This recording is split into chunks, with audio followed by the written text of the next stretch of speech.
আমাদের বাটি বাংলা নিবেদিত প্রাণ, ওনার বিকল্প নাই। আর ওনাকে মিথ্যা মামলায় অজুহাতে জেলে 17 বছর 25 বছর জেল কাটাইছে। আমরা ওনার মুক্তির দাবিতে আজকে এই মানববন্ধন, ওনাকে মুক্তি না করে আমরা ঘরে ফিরবো না, এটা আমাদের অঙ্গীকার, মদনবাসীর দাবি। আমাদের মদন উপজেলা এবং মদন মোহনগঞ্জ কালিয়াজুরির কৃতি সন্তান, বাটি বাংলার উন্নয়নের রূপকার, সাবেক সবল স্বরাষ্ট্র প্রতিমন্ত্রী, জোট সরকারের সকল আইন শৃঙ্খলা পরিস্থিতি উন্নয়নের ঈর্ষণীয় সফলতা অর্জনকারী সাবেক সবল স্বরাষ্ট্রমন্ত্রী জনাব লুৎফুজ্জামান বাবর ভাইকে আজকে 17টি বৎসর যাবৎ এই স্বৈরাচারী হাসিনা সরকার অন্ধকার কারাগারে আবদ্ধ করে রেখেছেন। আমরা নেত্রকোনা জেলাবাসী, মদন মোহনগঞ্জ কালিয়াজুরির পক্ষ থেকে এবং ময়মনসিংহস্থ মদন মোহনগঞ্জ কালিয়াজুরির যত লোক আছি, আমরা সকলে ঐক্যবদ্ধভাবে আমাদের প্রাণপ্রিয় নেতাকে যতদিন পর্যন্ত মুক্তি না দিবে আমরা রাজপথে আছি, থাকবো। বাবর ভাই স্বরাষ্ট্র প্রতিমন্ত্রী ছিলেন। স্বরাষ্ট্র প্রতিমন্ত্রী থাকাকালীন সময়ে তিনি বাটি বাংলার নেতা।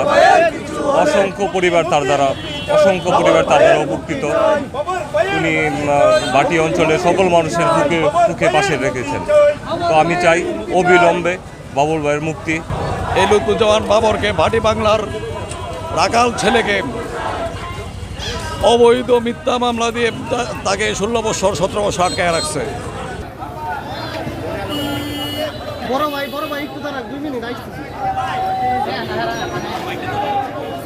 কিছু ধরে না বলি বলতেছে আগে কি জানি মিটিং বসে বলুন কেমন করছেন?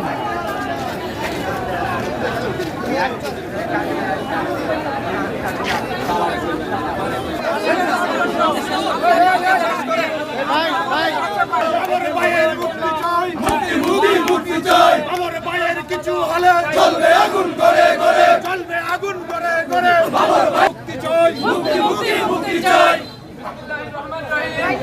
আপনারা জানেন মদন মোহনগঞ্জ কালিয়াজুরি জনাব লুৎফুজ্জামান বাবর এই অবৈধ ফ্যাসিস্ট সরকারের রোশনালে